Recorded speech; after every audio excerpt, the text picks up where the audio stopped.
And let's take a look while we're here at the off-path descent page. So we'll go to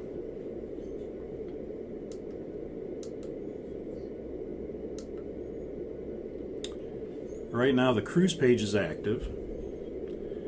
If we go to our descent page, which would be page 3, or our descent mode of VNAV, which is page 3, and then you'll have the off-path descent prompt down here at the 6th left position.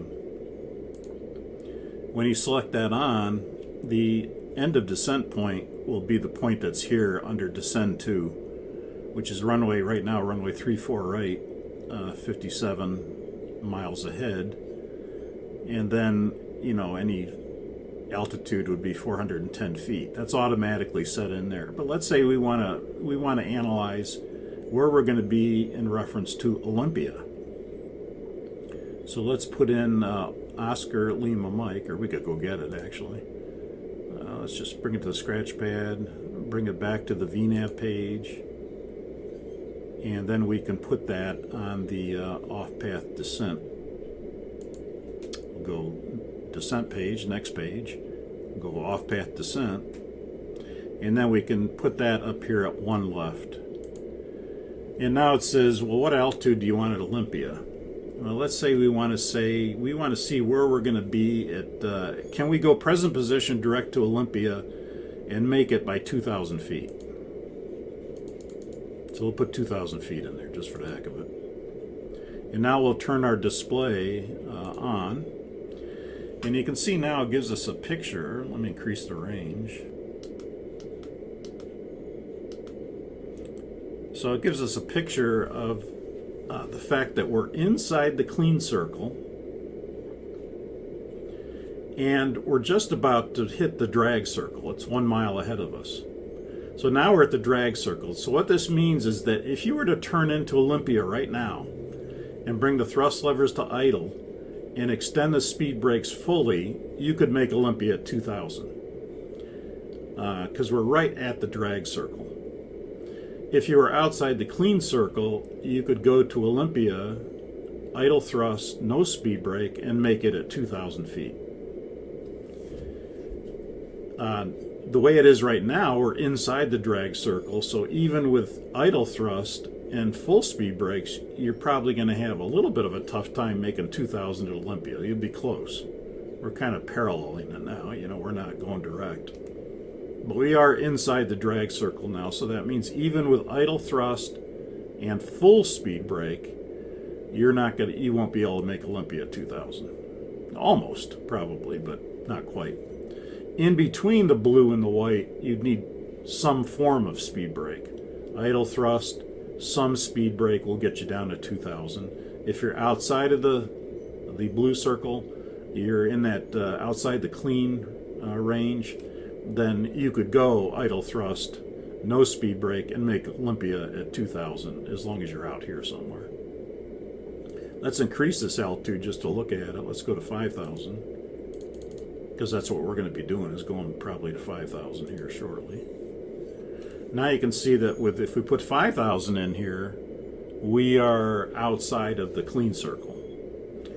And so, you know, that's pretty good. Because if we were to go present position direct to Olympia and descend to 5,000 feet, we could make it. In fact, let's do that. Let's just demonstrate that for the heck of it. Well, before we do that, hang on. Before we do that, I want to do one other non-normal. So we'll just continue on here. We'll kind of parallel this circle for now.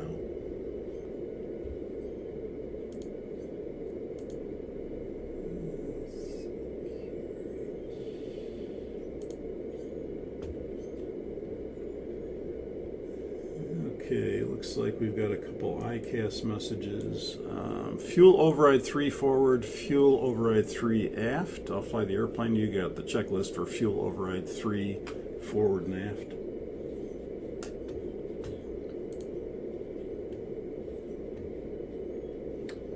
Okay, that's going to be in, it is an ICAS message, so it'll be in the ICAS message list under the Fs.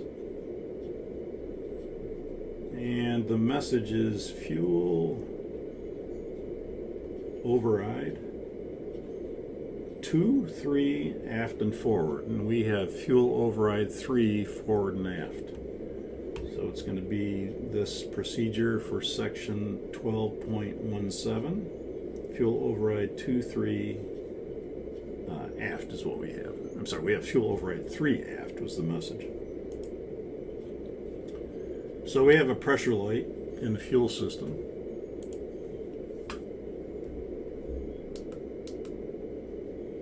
And you can see we do have pressure lights in number 3 forward and number 3 aft.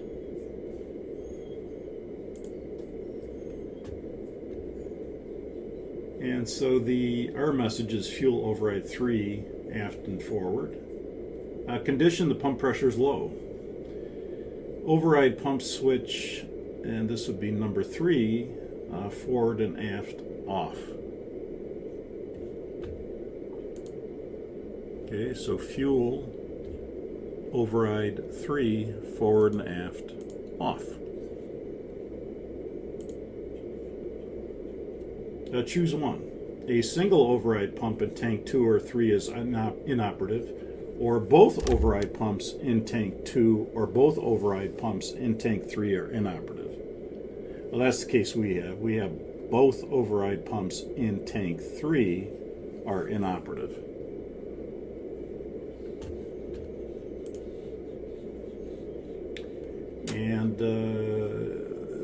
And you can see that right here because we've turned those off. Those are both inoperative. So override 2 pump switches both off. Override 2 pump switches both off.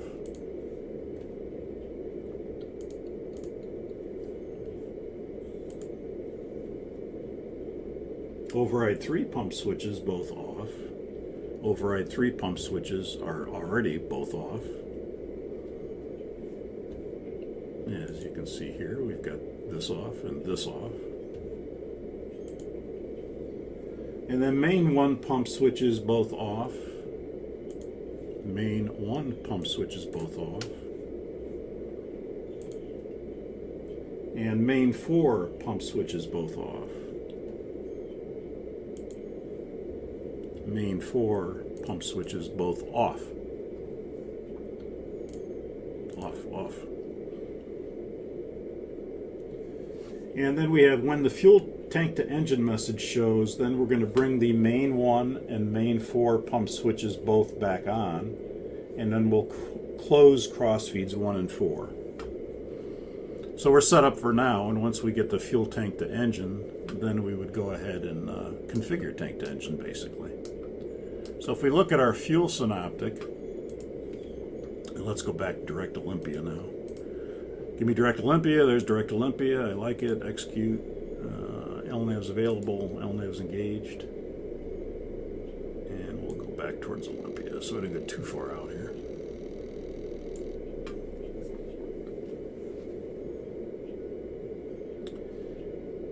And if we bring on the fuel synoptic, you can see what we've got basically and what we've done. Now we've got a bunch of ICAST messages here because we turned off a lot of pumps. The number 3 forward and aft failed. We turned off number 2 forward and aft, and we turned off the main tank pumps for 1 and 4. And what that's done is it's taken away automatic control of the system basically, and we're kind of manually taking over here to now create a situation where 2 and 3 tanks are pumps, I should say. 2 and 3 pumps are feeding all 4 engines. Because the overrides failed on number 3, you would have had a situation where the number 2 overrides would feed all 4 engines, and then you get an imbalance. So what we've done is we turned off the 3 pumps because they're not working. We turned off the number 2 pumps to maintain balance. And then in that situation, of course, if you had 1 and 4 on, you might get an equal burn out of all the tanks, and we don't want an equal burn. We want to burn off 2 and 3 and get it tank to engine. So we turned off 1 and we turned off 4, both pumps, main pumps. And what that's done now is you can see 2 and 3 are feeding all 4 engines. So we're burning out of main tank 2 and main tank 3. until that gets down to 13,300 or less, and then we'll get the tank to engine message. And then when we do, we're going to turn pumps 1 and 4 back on, and then we're going to close cross feeds 1 and 4 at that time. So we've kind of taken over manually here in order to configure the fuel system for the problem that we have 2 pumps that are not working. 2 override pumps that are not working. So we'll check these ICAS messages. They're the only ones, and we know what all these are, so we'll cancel them.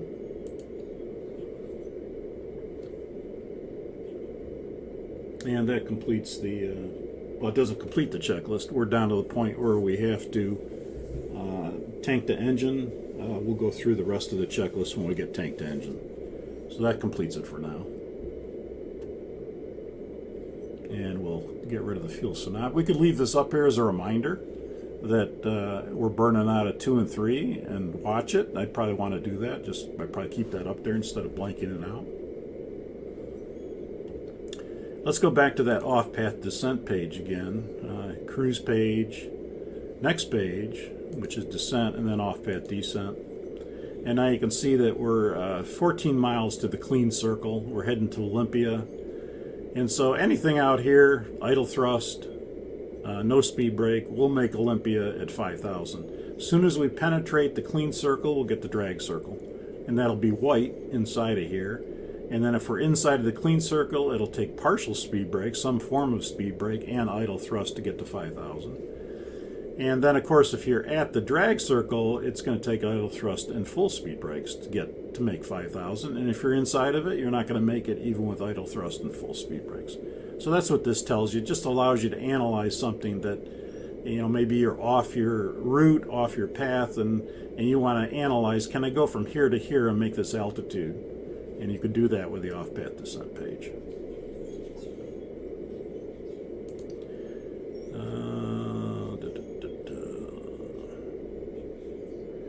Sonic 44 Seattle approach. You can cross CDUG at 5,000. Cross CDUG at 5,000.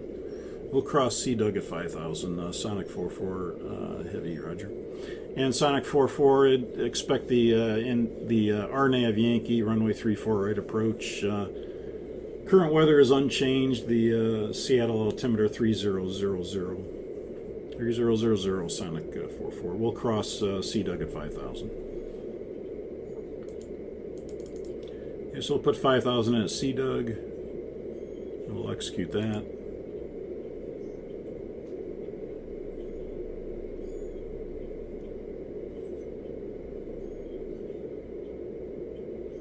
And now you notice, because we have 9,000 feet in our window here, that's the cruise altitude that we reset because of the pressurization problem. And you notice when we put 5,000 at CDUG, it now had an effect on the top of descent point, moving it back a little bit, because these were all at or aboves. So now it moved it back to cross CDUG at 5,000. So the top of descent point is right here, which is 18 miles ahead of us. You notice we just penetrated the clean circle at Olympia. And again, if we wanted to descend to 5,000 right now to Olympia, we could do so with idle thrust, some speed brake, and we'd make it a 5,000.